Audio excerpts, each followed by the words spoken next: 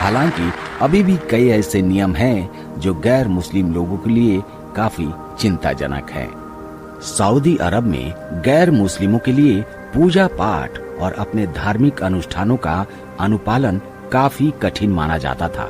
Saudi अरब में जहां वहाबी इस्लाम की मान्यताओं के आधार पर कानून चलता था, यहाँ इस्लाम के अलावा किसी दूसरे धर्म की सार्वजनिक रूप से पूजा या धार्मिक गतिविधि की परमिशन नहीं होती थी। यहाँ पर सिर्फ मुस्लिम ही सार्वजनिक तौर पर अपने धर्मों के अनुष्ठान कर सकते थे। सऊदी अरब में हिंदुओं और ईसाई समेत सभी गैर मुस्लिम धर्म के पूजा स्थलों जैसे मंदिर या चर्च का निर्माण नहीं हो सकता था। हालांकि ये कानून हिंदुओं समेत गैर मुस्लिम धर्म के लोगों को उनके घर पर निजी पूजा की अनुमति देता था, लेकिन ये भी बिना किसी सार्वजनिक ध्यान के होना चाहिए था। दोस्तों, सऊदी अरब में ऐसा सख्त नियम था कि शरिया कानून के मुताबिक हिंदू या दूसरे गैर मुस्लिम धर्म के लोग सार्वजनिक जगहों पर पूजा करते हुए या धर्म के प्रतीकों जैसे मूर्ति, धार्मिक किताबों के साथ अगर पाए जाते थे तो उन्हें तुरंत गिरफ्तार कर लिया जाता था। कानून के मुताबिक उस शख्स को जुर्माना, जेल की सजा या फिर देश निकाला जैसी सजा मिल जाती थी। लेकिन दोस्तों, कहते हैं कि समय बड़ा बलवान होता है और समय के साथ साथ सऊदी अरब ने अपने नियमों में बहुत सारे बदलाव किए हैं। और दोस्तों, ये तो पूरी दुनिया जानती है कि सऊदी अरब में हिंदू मंदिर बनकर तैयार हो चुका है। वहाँ पूजा पाठ होती है। जिस देश में पूजा पाठ करने पर पाबंदी थी, वहाँ हिंदू मंदिर बनकर तैयार हुआ। और केवल यही नहीं, वहाँ के शेख खुद जय श्री राम का नारा लगाते हैं। ये भी आपको पता है? जय श्री राम।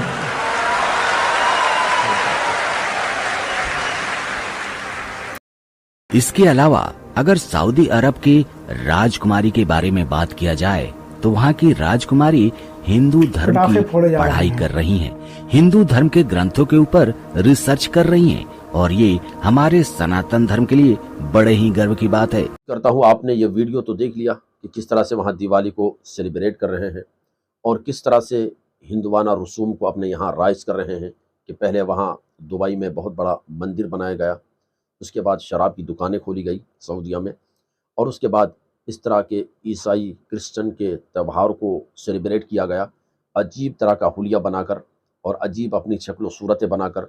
इसी तरह से म्यूज़िकल फंक्शन किए जा रहे हैं और इस तरह से फहशानियत और उरियानियत और फहाशी को आम किया जा रहा है। तो ये एक होड़ लगी हुई है। अब लगता ऐसा है कि वहाँ पर आने वाले दिनों में तमाम तरह की जो खुराफात हैं, तमाम तरह की जो बकवासें हैं और गैरों के जिस तरह के भी हराम त्यौहार हैं, उन तमाम चीज़ों को वहाँ किया जाने लगेगा।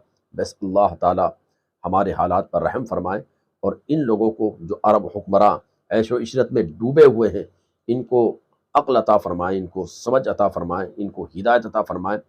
तौहीद के ठेकेदार बने घूमते हैं और तौहीद का बड़ा दावा करते हैं कि हम तौहीद के ठेकेदार हैं, और हाल ये है कि आए दिन कुफ्र व शिर्क को अपने यहाँ पर रिवाज दे रहे हैं, कुफ्र व शिर्क को अपने यहाँ आम करवा रहे हैं, जबकि पूरी दुनिया को ये मुशरिक गर्दानते हैं और ख़ुद तौहीद के ठेकेदार बनने का दावा करते हैं। तो अफसोस इनकी हालतों पर।